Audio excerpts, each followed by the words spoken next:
What's up, ladies and gentlemen? AF Garage here, and we have a vehicle reveal for you today. This is my 1988 Toyota Supra Turbo Manual.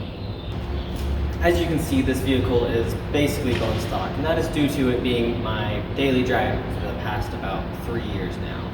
The original teaser video, which is just a black screen with some engine audio over it, that's this car.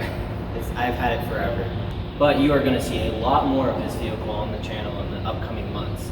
We've titled this car, or named the car, Project Tess. I have it with all my older cars that, since it's a Toyota T and it's a Supra S, and TS doesn't really rhyme very well, so I've just put a Tess. There isn't much to go on about what this vehicle really is. It's been a lot through my life. I've only had it for 3 years, but this vehicle isn't visually that great looking, but I just enjoy driving it the most. It gives great turbo noises and just a fairly good feeling vehicle, even in stock form. Although I'm going to be upgrading it to make it feel much better and to drive a lot better. Some of the more notable things about this car is its blue interior. Originally, this car was actually a maroon interior car, but the previous owner had swapped the interior over, which I much rather have. Along with the interior, he swapped the automatic transmission out and put a manual transmission in, specifically the R154, which is the better of the transmissions. Some of the other things is it has a early 2000s Corolla Celica wheel, although it's in rough condition. I'm assuming he got it for fairly cheap. Without much else to talk about, I'm just gonna go on into driving the car, so let's go. Alright, so we are here now. Started. Let's go driving. Let off. The clutch is really rough. Previous owner had put an eBay clutch in it. Says it's not a 6-plug puck clutch, but it sure does feel like it. And yeah, the sticky throttle is not great. Let's do a little bit more of a pull on the next way around.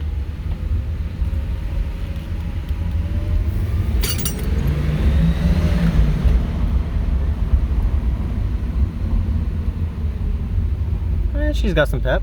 Being a turbo model, but first gear is almost useless. Let's try second.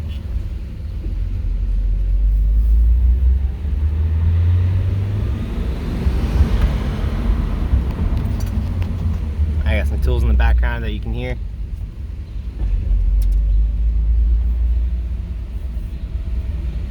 Let's go up to the next floor.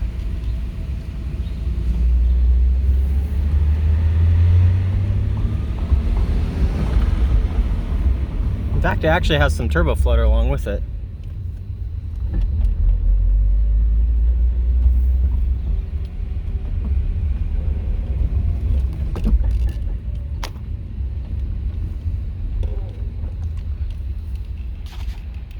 Now that we're done with the outside of the vehicle, let's go into the engine bay.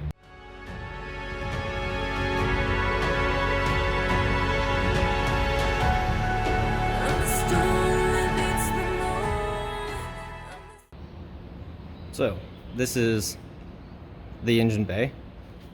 It is a 7M GTE, not a 1JZ, not a 2JZ. This is what actually came in the American models. You would be surprised how many times I am asked, "Oh, is that a 2J? Oh, is that a 1JZ? Oh man, I love those motors." No. We never got those stock in America in the Mark III Supra. This is what we got. Albeit, it is an older motor, so it's not nearly as great as them. I will admit they are a great motor when they are fixed right. 2Js, 1Js, they were built off of this. In this corner right here, there's a aftermarket pod filter that the previous owner had put on. I have just left that until I go on with something else. The only other thing I've changed is the downpipe. Stock downpipe has a bellow, and mine ripped all the way around the bellow and was just producing a massive exhaust leak. I've also done the head gasket on this. Technically, the previous owner had done the head gasket on it also, but within 3,000 to 5,000 miles, it had developed a head gasket issue again. He did put ARP head bolts in it when he did the head gasket, but it wasn't the greatest of jobs, I guess. I put a metal head gasket and ARP head studs to hopefully remedy the problem for the foreseeable future. My future plans with this motor, I'm saving up for a aftermarket ECU, specifically a Mega Squirt 3. That will hopefully be able to run this motor at a much healthier way. The stock system, well, it's 30 years old. It's not the greatest thing in the world.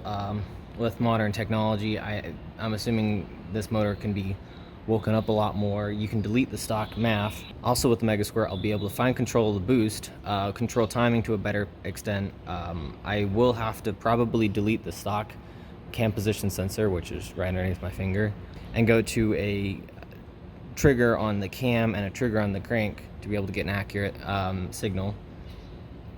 But with all that, it should be a healthier running motor, and that's within hopefully the soonish future, but whoever knows. I've been planning that for a while. Another interesting plan I want to be able to try is making a custom intake manifold that goes underneath the alternator and above the AC condenser and snakes down here, so that I can have a front mount intercooler that does not go over the engine. This style of going over the engine is decent, but it causes the air intake to get quite hot. That's all I have for you guys for today. You will see more of this car in future videos when I add the how-tos and just different other things on this car when I fix it, stuff like that. I have already a video planned where I'm redoing the headwork. I did the valve stem seals, so check that out in the near future. It should be up sometime, I don't know. I'll link the valve stem seal video down in the description when I get that done. So if you're watching this in the future after that came out, you'll see it down below. But thank you guys for watching. Please like, share, subscribe. That'd be really helpful if you did. AF Garage out.